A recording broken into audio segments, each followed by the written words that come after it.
आप सुन रहे हो चित्रकथा हिंदी। डरने के लिए तैयार हो जाओ। इस कहानी के लेखक हैं हासिम नागराल। रुक जाओ। एक काली साड़ी पहनी औरत घुटनों पर बैठी थी और सामने एक आदमी हाथ में कुल्हाड़ी लिए उसे गुस्से से देख रहा था। रुक जाओ वरना गोली चला दूंगा। मैं इस जंगल में कुछ दिन रहने आया हूं। अभी कुछ दिन पहले ही मैंने इस जंगल के पास ये फार्म हाउस खरीदा है। बहुत सस्ते दाम में मुझे ये फार्म हाउस मिल गया।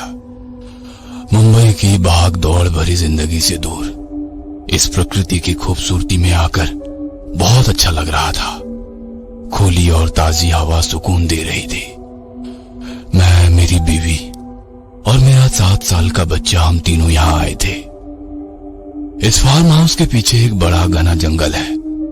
दिन में भी कोई अंदर जाने से डरे, इतना घना जंगल। हमारे फार्म हाउस से दूर तक किसी का घर नहीं है। अच्छा है ना, किसी की कोई तकलीफ नहीं। लेकिन अगर किसी की मदद की जरूरत पड़ी तो वो भी नहीं मिलेगी। इस फार्म हाउस का एक रहस्य है। इस फार्म हाउस में एक तहखाना है।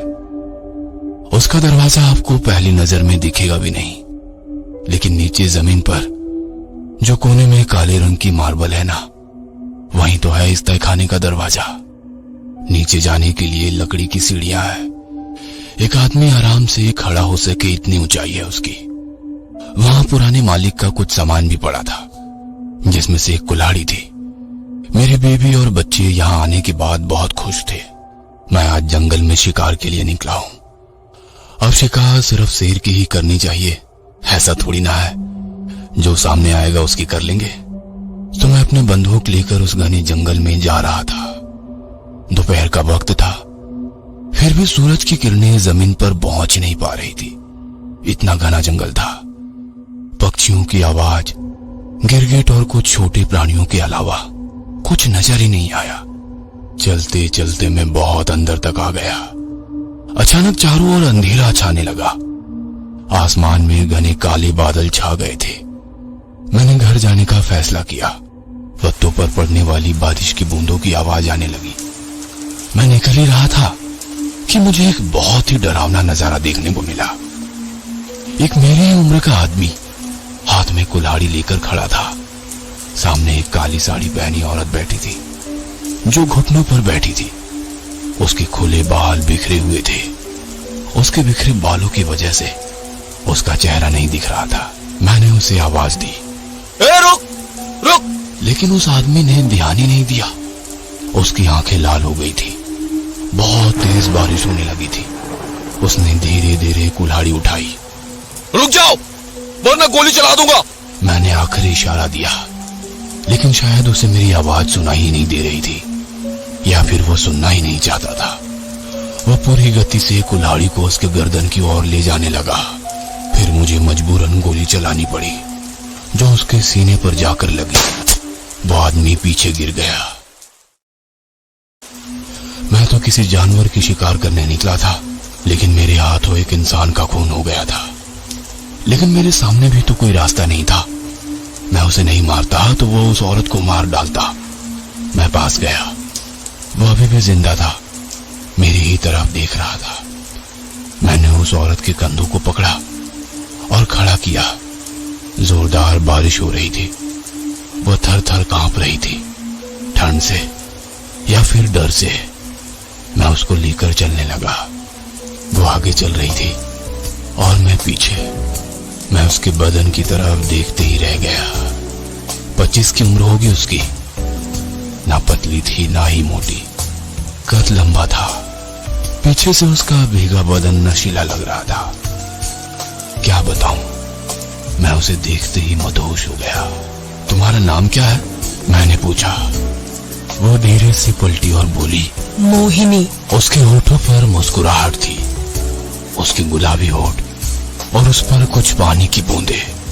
चेहरे पर अभी भी बालों का पहरा था, लेकिन उसकी मुस्कुराहट देखकर मैं खुश हुआ।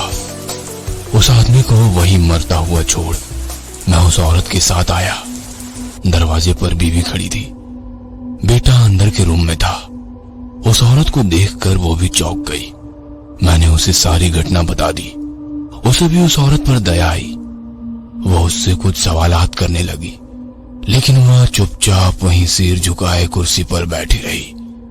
मोहिनी के गीले बाल अब भी वैसे ही थे, जिसमें से एक एक बूंद पानी नीचे गिर रहा था। मेरी बीवी ने उसे खाना परोसा, पर उसने कुछ भी नहीं खाया, शायद डर से। लेकिन मेरे पास वो सुरक्षित थी। लेकिन वो कुछ भी नहीं बोल रही थी। उससे बहुत सारे सवाल पूछने थे। वो आदमी कौन था? क्या वो उसका पति था? उसे मार क्यों रहा था? लेकिन शायद वो अभी भी सदमे में थी, इसलिए हमने उसे कुछ पूछा नहीं। मैं रोज रात कुछ पैक पीकर ही सोता हूं। बीवी बच्चे के साथ अंदर बेडरूम में सोई थी। उस औरत का इंतजाम हमने पास वाले कमरे में किया था। मैं हॉल में बैठकर एक एक घूंट वाइन पी रहा था। बाहर बहुत तेज बारिश हो रही थी। मेरी नजरों के सामने बार बार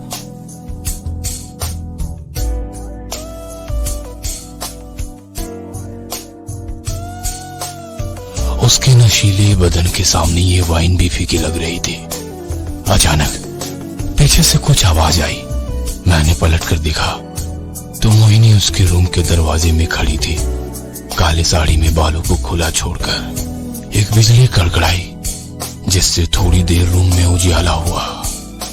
वह धीरे से अंदर चली गई, दरवाजा खोला छोड़कर। मैंने अपने हाथ का गिलास एक घूंट में ही खाली कर दिया और उसके रूम के अंदर गया। मोहिनी बेड पर बैठी थी। मैं उसके पास जाने लगा। मुझे उसकी गर्म सांसों का एहसास होने लगा था। उसके चेहरे पर भी मुस्कुराहट थी।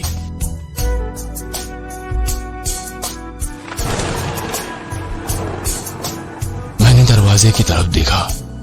मेरी बीवी वही खड़ी थी। उसके आंखों में गुस्सा साफ साफ दिख रहा था। वह गुस्से से वहां से चली गई। मैं खुद को संभालते हुए उठा और उसके पीछे गया। रुक जाओ, मेरी बात तो सुनो।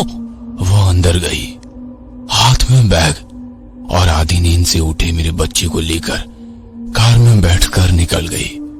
बाहर अभी भी बारिश हो रही थी।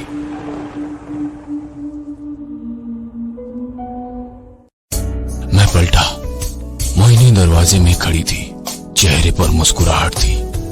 मेरे दिमाग पर मोहिनी फिर से छा गई और मैं उसके पीछे पीछे अंदर गया। दिन गुजरते जा रहे थे। वो मेरे लिए खाना बनाती थी, पर खुद नहीं खाती थी, कुछ भी नहीं बोलती थी। हमेशा वो काली साड़ी पहनती थी और ज्यादातर हम प्रणय में व्यस्त हो जाते थे। उसके बाद मुझे गहरी नींद लग जाती थी, थकान की नींद। कई बार नींद से उठने पर वो मुझे आसपास नहीं देखती तो मैं बेचैन हो जाता था और उसे ढूंढता। जैसे वो मुझे देखती, मैं दौड़ते हुए जाकर उसे बाहों में भर लेता था। उसके चेहरे पर सिर्फ मुस्कुराहट रहती थी। मेरे सोने के बाद वो कहीं जाती होगी क्या? आखिर वो है कौन? कुछ खाती क्यों नहीं? वो आदमी कौन था? वो इतनी नशीली क्यों है? लेकिन चाह कर भी मैं उससे कुछ भी सवाल नहीं कर पा रहा था। ऐसा क्यों हो रहा था? 2 हफ्ते गुजर चुके थे। मैं उसके प्यार में मदहोश हो चुका था। मेरा खुद पर बस नहीं चल रहा था। जैसे मैं किसी की गाड़ी के पीछे बैठा हूं और गाड़ी की ड्राइविंग सीट पर वो बैठी है, मोहिनी। मुझे वो जहां चाहे वहां ले जा रही थी। मुझे वो सफर अच्छा लग रहा था, उसका साथ अच्छा लग रहा था। लेकिन उस रात किसी ने दरवाजे पर दस्तक दी। मैंने दरवाजा खोला। सामने 4 लोग खड़े थे। जी, क्या चाहिए? देखिए, हम पास ही की बस्ती में रहते हैं। हमारी बस्ती से 2 छोटे बच्चे गायब हो गए हैं, एक 10 दिन पहले और एक आज सुबह। आपने उनको देखा है क्या? नहीं, यहाँ कोई नहीं आया है तो, मैंने बोला। वो लोग नाराज होकर वहां से चले गए। मैंने दरवाजा बंद किया और अंदर आया। मोहिनी किचन में थी। अचानक मुझे ओह ओह की आवाज आने लगी, लेकिन आवाज कहां से आ रही है ये समझ नहीं आ रहा था। मेरा ध्यान जमीन की ओर गया। वह तहखाने का दरवाजा था। आवाज वहीं से आ रही थी। मैं दरवाजा खोल ही रहा था कि उस पर मोहिनी आकर खड़ी हो गई।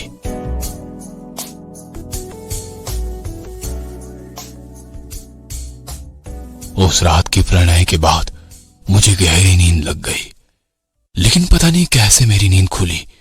मोहिनी मेरे पास नहीं थी।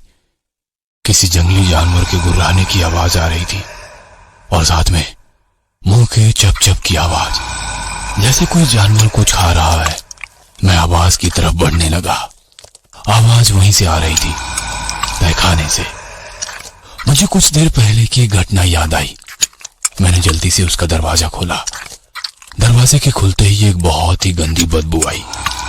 मैं धीरे धीरे सीढ़ियों से नीचे उतरा। मैंने दरवाजे की तरफ देखा तो मेरी रूह कांप उठी। सामने मोहिनी बैठी थी। उसकी गोद में एक 4-5 साल का लड़का था। उसने पहले ही गर्दन को काटकर उसकी जान ले ली थी। वहां से बहुत सारा खून बह रहा था। वहीं पास में हड्डियों का ढांचा पड़ा था, जिसे अब भी कुछ जगह मांस चिपका हुआ था, जो अभी सड़ चुका था। उसने मेरी तरफ देखा। उसका चेहरा खून से भरा हुआ था। उसके दांत खून और मांस से लाल हो गए थे। उसके चेहरे पर अब भी मुस्कुराहट थी। मेरे मुंह से शब्द नहीं निकल रहे थे। जब मुझे होश आया तो मैं मेरे बेड पर था और मोहिनी पास ही में सोई थी रोज की तरह। फिर मैंने जो रात को देखा, वो क्या सपना था या हकीकत, कुछ समझ नहीं आ रहा था। मैंने उसकी तरफ देखा। बहुत मासूम लग रही थी, लेकिन अचानक मुझे उसका खून से लथपथ चेहरा याद आया। मैं डर से उठ खड़ा हुआ। मैं बाहर आया। क्या हकीकत क्या सपना, कुछ समझ नहीं आ रहा था। फिर मेरी नजर उस तहखाने के दरवाजे पर गई। मैंने फिर एक बार अंदर जाने का फैसला किया। मैंने दरवाजा खोला। फिर वही बदबू आने लगी। मैं एक एक सीढ़ी नीचे उतर रहा था। जो मैंने रात को देखा वो सपना ही हो, इसके लिए मैं प्रार्थना कर रहा था। लेकिन सामने हड्डियों के ढांचे ही थे, वो भी एक नहीं दो। उस दूसरे बच्चे को भी खाकर मोहिनी ने हड्डियों का ढांचा बना दिया था। मैं पलटा। कुछ इंच की दूरी पर मोहिनी खड़ी थी और चेहरे पर वही मुस्कुराहट थी। मैं डर कर 2 कदम पीछे हटा। उसकी वो मुस्कुराहट डरावनी लग रही थी। मुझे उससे घिन आ रही थी। कौन है तू? बच्चे खाने वाली चुड़ैल या फिर डायन? मैं चिल्ला चिल्ला कर उससे पूछ रहा था, लेकिन उसके चेहरे पर कोई भाव नहीं थे। चेहरे की मुस्कुराहट वैसे ही रखते हुए वो बोली, मोहिनी। मुझे बहुत गुस्सा आ गया। उसके हुस्न का नशा अब उतर चुका था। मैंने इधर उधर देखा। पास में एक कुल्हाड़ी पड़ी थी। मैंने वो उठाई। उसके लंबे घने बालों को पकड़कर खींचते हुए जंगल के अंदर ले जाने लगा। मैं उसे जंगल के बहुत अंदर ले गया। वो मेरे सामने घुटनों पर बैठ गई। उसके बाल बिखर कर चेहरे पर आ गए थे। अचानक चारों ओर अंधेरा छाने लगा। आसमान में काले बादल जमा हुए। पेड़ों के पत्तों पर बारिश की बूंदें पड़ने की आवाज आने लगी और जोरों की बारिश शुरू हुई। लेकिन मुझे किसी चीज का होश नहीं था। बस अब हाथ में जो कुल्हाड़ी थी, उससे उस नरभक्षक औरत का सर धड़ से अलग करना था। ए, रुक रुक! मेरे कानों पर शब्द पड़े, लेकिन मैंने उधर ध्यान नहीं दिया। मैं गुस्से से उसे देख रहा था। मुझे उसकी जान लेनी थी। छोटे बच्चों को खाने वाली उस औरत को जीने का हक नहीं था। बारिश और तेजी से होने लगी। मैंने कुल्हाड़ी चलाने के लिए हाथ पीछे लिया। ए, रुक! नहीं तो गोली चला दूंगा। फिर कुछ शब्द मेरे कानों पर पड़े। मैंने आवाज को नजरअंदाज कर कुल्हाड़ी तेजी से उसकी गर्दन की ओर लाई, लेकिन अचानक एक गोली आकर मेरे सीने को लगी और मैं पीछे की तरफ गिर पड़ा। कोई मुझे पास आकर देख रहा था। फिर उसने मोहिनी को कंधे से पकड़कर उठाया। वो आगे चल रही थी और मैं उसके पीछे। मैं उसे उस औरत के बारे में आगाह करना चाह रहा था, लेकिन मेरे मुंह से शब्द नहीं निकल रहे थे। उसका भी पूरा ध्यान उसके भीगे बदन पर था। उसे अब नया शिकार मिल गया था। क्या नाम है तुम्हारा? उसने पूछा। उसने पलट कर देखा। उसकी नजर मुझ पर थी। चेहरे पर वही मुस्कुराहट थी। उस बेचारे को लग रहा था कि वह उसे देखकर मुस्कुरा रही है, बिल्कुल जैसे मुझे लगा था उस दिन। दोस्तों, अगर आपको हमारी कहानी अच्छी लगी हो तो लाइक, कमेंट और शेयर जरूर करें। साथ ही रेगुलर अपडेट के लिए चैनल को सब्सक्राइब करें।